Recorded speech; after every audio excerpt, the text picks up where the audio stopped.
Sir यहाँ पे रिया में जो 13 दिन से धरना चल रहा है बजरी लीज को निरस्त करवाने के लेकर, और फिर आज आप यहाँ आए हैं, तो सरकार से किस तरह की मांग करते हैं आप इस मामले में? देखिए, जो माइनिंग बेल्ट है रिया का, यहाँ इस नदी का स्वरूप पिछली बार में जब मेघराज सिंह ने पार्टी थी, नदी का स्वरूप बिगाड़ दिया। जब लीज आवंटित होती थी, इनको ये कहा जाता है कि नदी क्षेत्र के बीच से 45 मीटर छोड़ के, और नदी के बीच में अगर आप करते हो तो 3 मीटर गहरा, इससे ज़्यादा नहीं।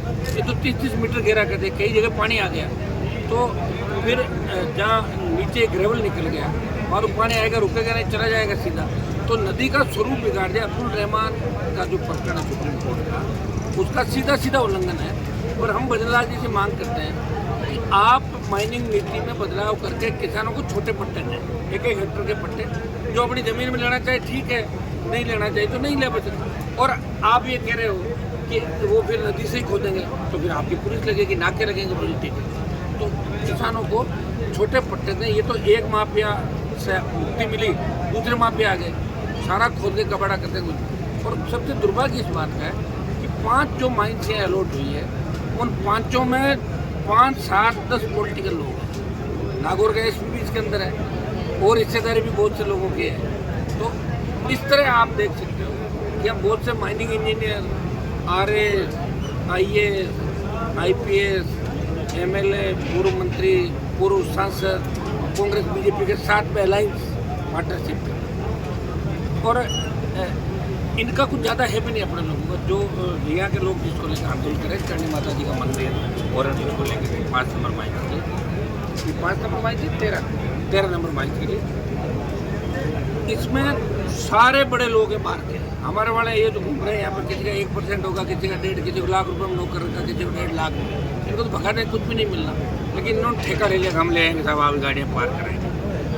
तो ये बहुत बड़ा दुर्भाग्य है कि आज़ादी के 75 साल बाद अगर लॉ एंड ऑर्डर की ये स्थिति बन है। पिछली बार भी बजरी को लेकर बहुत बड़ा आंदोलन राजस्थान में मैंने किया, 1 दर्जन देवियाँ करी, और उसके परिणाम स्वरूप बजरी सस्ती हुई राजस्थान के। हम चाहते हैं कि किसान को, आम मजदूर को, गरीब को बजरी 100, 125, 150 रुपये के अंदर पर टन बजरी मिलनी चाहिए। या जिस तरह 13 नंबर माइन से इन्होंने 2-3 लाख स्टॉक इकट्ठा कर लिया, ये तो गलत है।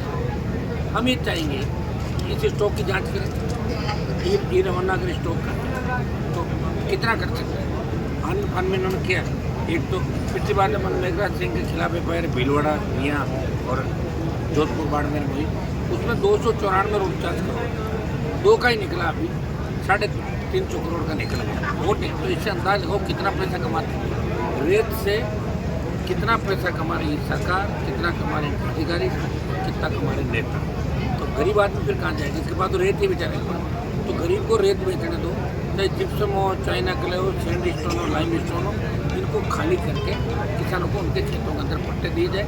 और बड़ी कंपनियां जा रही हैं, हमको बड़ी कंपनियों का विरोध कहीं नहीं कर रोजगार का, लेकिन कोशिश ये करें कि उपजाऊ जमीन नहीं देके उनको सरकारी ज़मीन उनको दी जाए। अगर गोचर आप देते हो उसके बदले उतनी ज़मीन ली जाए, ये सरकार का रूल भी है। तो दुर्भाग्य है, 13 दिन से यहाँ के लोग बैठे हैं। और सबसे बड़ी बात, BJP के चेयरमैन खुद बैठे हुए हैं, गिरिराज लाल जी, और इस इलाके से BJP को भारी बहुमत मिला था। और लोगों का ये कहना कि MLA इसके अंदर पार्टनर तो क्या, मतलब हर लीग में इलाका है तो 2%, 4%, 5% हर जगह रख लिया होगा, MLA का रख होता कि चिल्लाए नहीं, ये करते हैं। और भी कई पॉलिटिकल लोगों का नाम है, हमारे नागौर की पूर्व सांसद ज्योति मिर्जा का भी नाम है, केंटिया की माइक चालू है। आप देखिए, अगर नेताओं को रेत का ही धंधा करना तो फिर नेता क्यों बने? रेत का काम कर लो ना, व्यापारी बन जाओ। अब व्यापार भी करना, नेता भी बनना, किसी जनता का खून चूसना, यही लूट खसोट करना, और फिर भाग देना टाटा बाय बाय, कैसे करने देंगे भाई? अब जवानों को झगड़ा होगा, किसानों को झगड़ा होगा, अपने हाथ में कमान संभालनी होगी। नौजवान जब बदलता है, जमाना बदल जाता है। यहाँ इन लोगों को मैं साथ हूँ। इस आंदोलन को राष्ट्रीय लोकतांत्रिक पार्टी ने आज से ही हाथ में ले लिया रिया।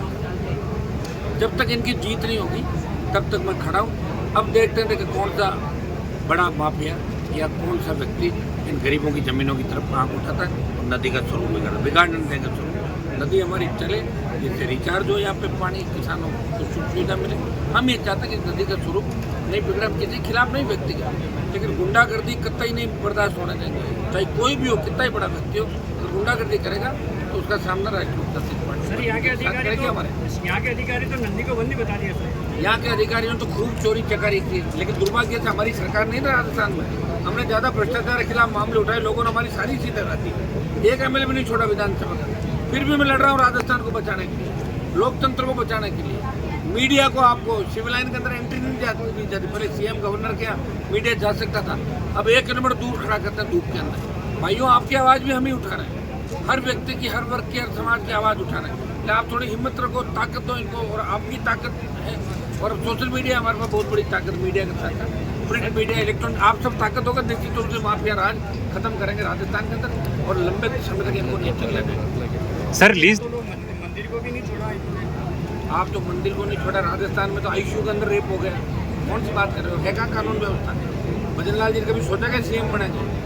ये तो बहुत बड़े भाग्यशाली है। या तो हवाई जहाज से जो बच्चा था वो भाग्यशाली है, और या भजन लाल जी। मुझे भाग्य पहले मैं भरोसा नहीं करता था, इनके सीएम बनने के बाद मैं भाग्य पे भरोसा करने लगा कि कुछ भी हो सकता है। ये दुर्भाग्य है राजस्थान का भाई। इनको अधिकारी चला रहे हैं, सारा सिस्टम पता ही नहीं इनका क्या सिस्टम है। आज इतना बड़ा रैली तो कलेक्टर को आना चाहिए ना, एसपी कलेक्टर क्यों डर के भाग रहे हैं? और अगर इतने ही डरते हैं तो चले जाए नागौर छोड़ के, बस इसलिए भीड़ में नहीं आना, इससे आप कुछ गड़बड़ हो जाए, धक्का मुक्की हो जाए ना, तो क्या फर्क पड़ता है धक्का मुक्की का? अरे बस चलता रहता है। यहाँ नागौर में भी रहना, हम बोल्ड हैं, पब्लिक के सामने आना नहीं, छुप जाना, धोखे से किसी मुकदमा दर्ज कराना। नागौर कांग्रेस में मरी हुई है, कहाँ है कांग्रेस बताओ मुझे? 1.5 साल में 2 साल में आप लोग कांग्रेस को देखा क्या नागौर जिले में? कांग्रेस मरी हुई है और बीजेपी लूट खसोट में लगी। कौन बचाएगा नागौर? राष्ट्रीय लोकतांत्रिक पार्टी। नागौर कोई नहीं, पूरे राजस्थान को बचाएगा। कांग्रेस तो संविधान बचाने की बात करी, तो संविधान तो बचा हुआ था, कौन लेके गया? इन्होंने कौन सा कम दुरुपयोग किया? कांग्रेसियों ने आपातकाल लगाया, और इन्होंने अघोषित आपातकाल लगा दिया। इनका रोज गए आपातकाल, उनका इंदिरा गांधी जी के समय कुंवरों की नसबंदियाँ करी थी, आपको याद है? जब तुम पकड़ के लोगों को, तो वो याद करना। कांग्रेस ने लूटा, बीजेपी ने धमके लूटा।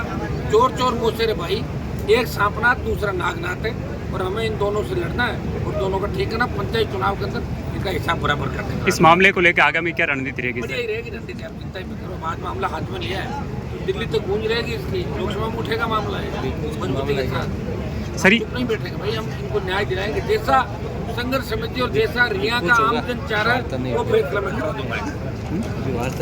सर लीजदार का कहना है कि हमने उनसे बात करी थी, वो कह रहे हैं कि पहले यहाँ पे अवैध खनन होता था, अब हमें जो गवर्नमेंट से लीज मिली है तो यहाँ के लोगों को हम यहाँ पे फायदा नहीं दे रहे हैं कि जिनको कमीशन चाहिए वो दे नहीं रहे, तो ये हमारे खिलाफ आंदोलन करें। अगर लीज कैंसिल भी होती है ना, तो लीज धारक को पूरा पैसा सरकार दे देगी, वो जो शर्तें होगी। लीज धारक का हम नुकसान नहीं चाहते।